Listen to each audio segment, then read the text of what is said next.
Hi, it's Heather, and I just want to have a little talk with you about something so fascinating that I was thinking about this weekend, laying next to my partner, my lover. I was thinking about love. Actually, I was feeling love. I was snuggling in close, and I was going, why does this feel so right? And I took a deep breath and I settled into myself, as I've been doing a lot of lately. Whenever I feel stress, I tell myself, let's just take a deep breath and relax the body. Because when we relax our body and we're operating from our system being at ease, it's so much easier to think clearly, and it's actually even easier to stop thinking so that we can feel clearly. So I'm holding my partner and I'm feeling love, and I'm wondering what makes this person the right person for me. And I started thinking about the millions and billions and zillions of little mitochondria and bacteria and fungus and teeny tiny little bugs and blood cells and all of these little tiny microscopic things inside of our bodies that make us who we are. We don't think about that very often, that there's literally bugs, bacteria inside our gut telling us, I need sugar. They're maybe not the healthiest bugs for us to have, but they're literally screaming at us and telling us what to do and how to live our lives. And it affects our neurochemistry as well. And our neurochemistry affects our blood, and that affects our internal environment. And as we learn to calm ourselves more and more in our internal environment, we can match better with our external environment. And so a lot of times we, especially as Americans, do a thing where we're like, well, if I do all the right things, then the girl will choose me, or the partner will choose me, or he'll love me. But it isn't about our behavior. It's much, much more about our way of being. And our way of being is strongly determined by our neurochemistry and our physiology. So what's happening for you on a microscopic level?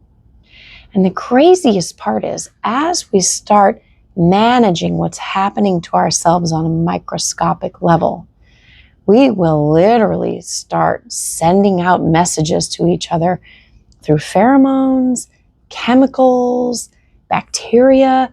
Like when my bacteria touches his bacteria, it's like, wow, that's my person.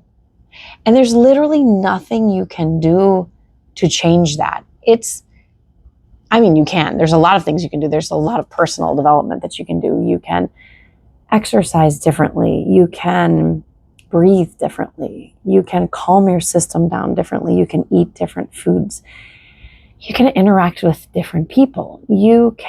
So let's say you're a highly anxious person and you're worried about all the things going wrong all the time, and you're trying to control everything and make everything perfect, because if you could just get it right, then life is going to work out the way that you want it to. That's actually not how it works. That actually has the opposite effect that you want it to have. When you calm yourself from the inside out, when you relax your whole entire body structure and tissues. As a massage therapist, I will literally hold people's head in the back of their neck right here, and I'll just rock them really gently. And I'll invite them to relax their whole entire body until this tiny little rocking sensation from my fingers can be felt all the way down to the rocking in the heels. And what's really fascinating is I find that people who have a lot of anxiety and a lot of trauma, I'll pick their arm up and start to shake it to get them to relax. And they're just so stiff, and I'm trying to, get them to relax. And I'm literally holding their arm like this, and I'll say, relax. And they're like, I am. And then I'll say, well, then drop your arm. And then they'll go, oh. And they don't even realize how much holding they're doing in their body. And all of that holding that we're doing in our bodies is actually holding that we're doing in our minds. One of my teachers always used to say, loose body, loose mind, loose body. So the tension you're holding in your body is a big indicator of how much tension you're holding in your brain and in your thoughts. And the wildest part is that we sit here and we wonder what other people are thinking, and are they judging us, and what do they think of us, and if I could do this better, then they'll like me. And that's not how it works at all. It works much, much better when it's like, if I do what I like, if I do what makes me feel good and relaxed in my bones. Can you feel that right now when I say relaxed in your bones? What would it feel like to be relaxed all the way in your bones? It's like an amazing, calming feeling. And when we're relaxed all the way down in our bones, and our little mitochondria is relaxed, and our neurochemistry is relaxed, then the way that we interact with the world outside of us is much more calm and peaceful and at ease. And it's wild because we think that with our thinking brain, we can fix all of these things. But the reality is that the thinking brain is actually the destroyer of our lives. The thinking brain is helpful if you're trying not to die.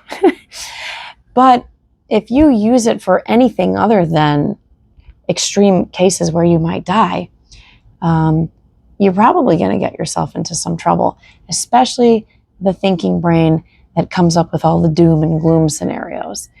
If you can get your thinking brain, if you can focus your thinking brain into the direction where you're creating the life that you want with the vision that you see, not focused on problems, but instead focused on what I want to create, solutions for myself. Like, if I was 10 times bolder, what would I do? If I was braver, what would I do? If I wasn't afraid of anything, what would I do? If we start living our lives from that place, which, by the way, can only happen when we can calm ourselves down from the inside. And as we calm ourselves down from the inside, we're able to take bigger, braver, bolder steps outside, because we know I've got me. I know how to take care of myself. I know how to love myself.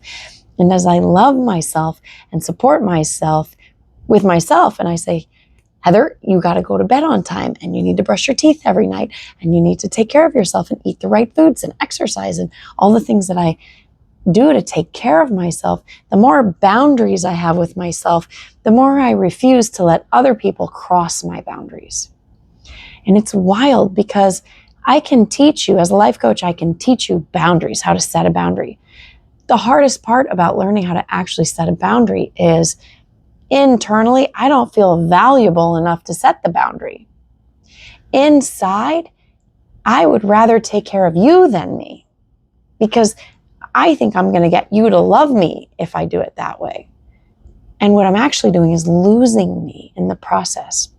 And then my thinking brain goes crazy with anxiety, and I'm trying to control everything. I'm trying to get you to love me by doing all these things, probably manipulating you and controlling you to try to get you, the other guy, to do what I want to calm myself down, instead of just simply calming myself down.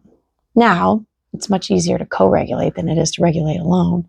And as we practice regulating alone again and again and again, it becomes much easier to regulate alone, and then easy to co-regulate.